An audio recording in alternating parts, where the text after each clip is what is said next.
Okay, so now we are on work view field 5, and we wanted to have 40 micrometer in view field. So this is like almost 10 times. So now we have a very good focus. So we change back to 40 there now. And then it's nice to write it in an even number like 40. And why do I talk about view field all the time? The view field is the width of the image in physical units, in micrometers in this case. So the side of the image will be 40 micrometer wide.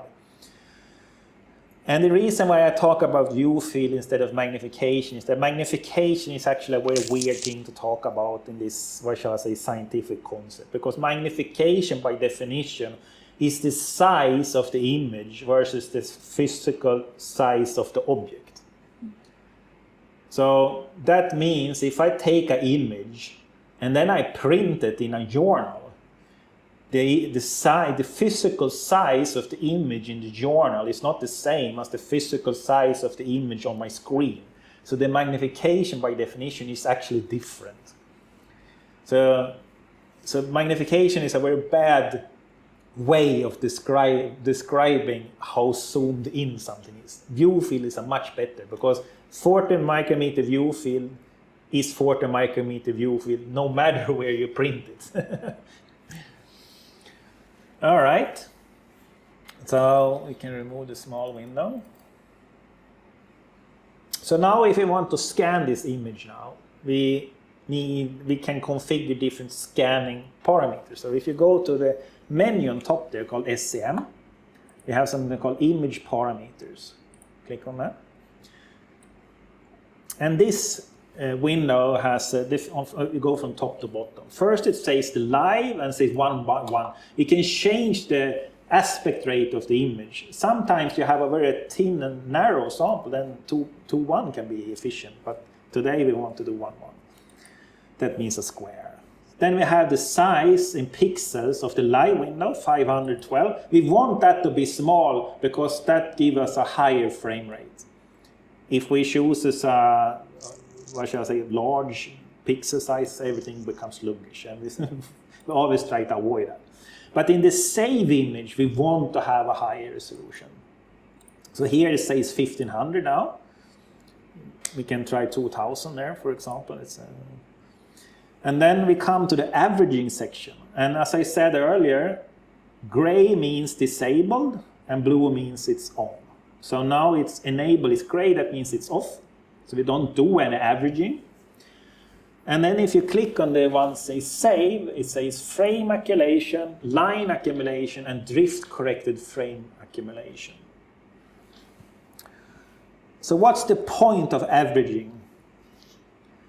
So step 1 to understand is everything in scanning and electron microscopy and many other kind of signal acquisitions techniques is that we're talking about signal to noise ratio. We want to have a strong signal and little noise. And there is like good ways of accomplishing this and less good ways of accomplishing this. And the best way of doing it is to make sure that the signal is strong originally. Mm.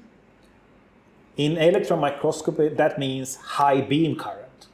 If you have high beam current, the signal to the detector, emitted electrons, will also be strong. And then you get a strong signal. You should always aim for that first, because strong current means good signal in the beginning, and you have to do less down the line. If you can't have high beam current, and that can be because of resolution, you want to have high resolution work. It can be of a beam sensitive sample, it burns up. Then you need to fall back to other methods. And the second best thing is to increase the scan speed. So you scan for longer time. That also improves signal to noise ratio. But you pay by time. So if you can have high beam intensity, as I said initially of this lecture, we can do an image in 30 seconds or 10 seconds. And we can have a much efficient workflow and manage many, many samples on a full workday.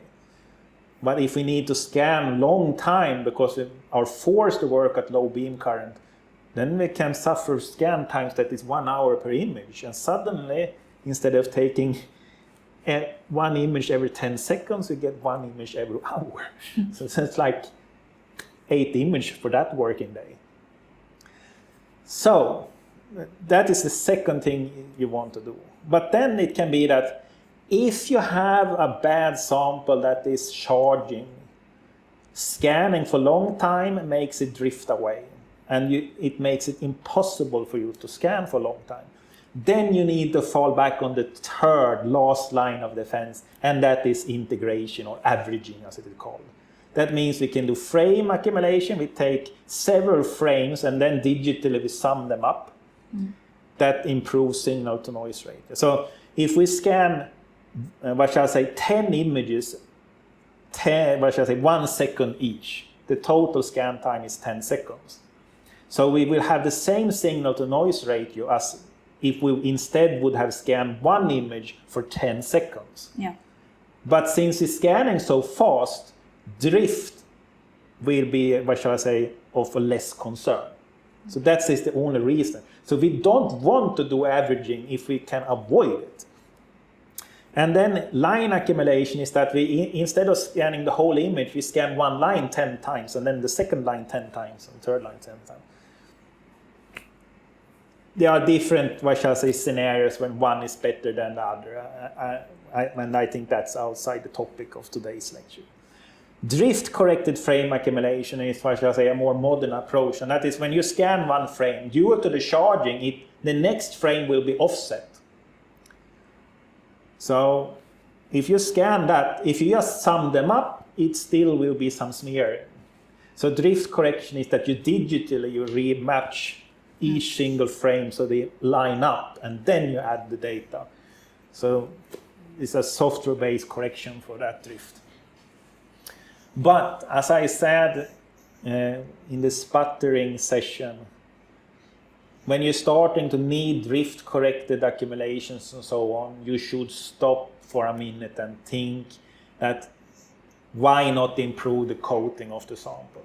Yeah. Because when you end up in this scenario, you will spend long time trying to get a good image, lot of, configuring and fiddling to compensate for this drift and so on and so forth. And when you can just unload sample, go and redo the coating, 10 minutes, you're back online, and you will have an easy session. Yeah. So we will not do averaging because sample is quite good, I would say. Then we can see it says acquisition time now, it's 2 minutes and 52 seconds when we do set scan speed 6. So if you click on set scan speed, you see we can choose different scan speeds there, and we see the time it takes. And the top one that says keep actual speed, we don't want to use that because that is the speed of the live image. Nothing wrong in using the same speed, but the problem is you keep changing the live speed when you're running the machine. So in the end, you will end up with that you have taken several images that has been scanned at different scan speeds. And that looks very unprofessional in your publication later on when you see there's one image is very noisy and another image is crystal clear and so on. It's unprofessional to work like that. So we choose a fixed scan speed and run all images like that. And that is also the reason why we choose a fixed view field of 40.0 micrometer. We don't want to have 39.7 micrometer, and then the next image we take is 37.2 micrometer, because then we have small scale shifts between all images. Just looks unprofessional. A fixed view field for all images. So take something that takes this, scan speed 5, or you can do that, scan speed 5, and then you click apply. The last part of this configuration is what in the legend bar we want to visualize. Do we want the working distance, the beam energy, and so on? What kind of info do we want? This info that is already pre-selected is nice to have. Yeah, so you can just remove that. And then you can click on the scan image icon, the last one. And then it starts to acquire the image. And one can use the scroll wheel here also to zoom out. I mean, it starts in original. You see, this image doesn't fit on the screen really. It's 2,000 pixels by 2,000 pixels per channel, right? So since we are using 4 channels, it will be twice the size. It will be 4,000 by 4,000 pixels in size. And this takes, as we saw earlier, roughly close to 2 minutes. But we get 4 signals. So scanning them one by one would take 8 minutes. So we save time by doing this. Yeah.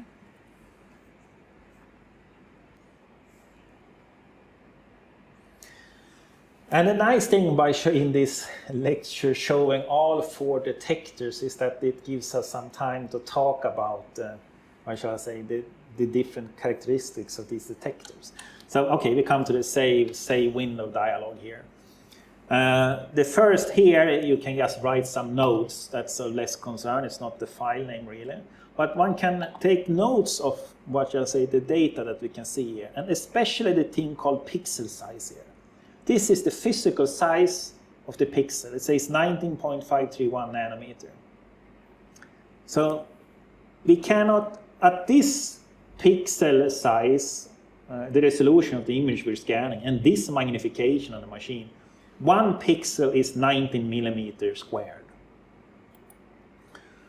So that means if we want to see smaller particles, we can do in 2 ways.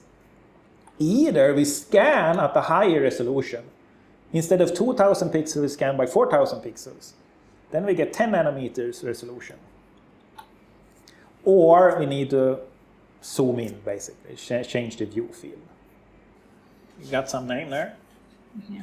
It's a very good, what shall I say, policy you're using here also, that in your file name to write what kind of detector you used, what kind of working distance you had, what kind of voltage you have, all these parameters that it's nice to write that in your file name, because then when you have many images, you can easily sort them afterward without opening every single image.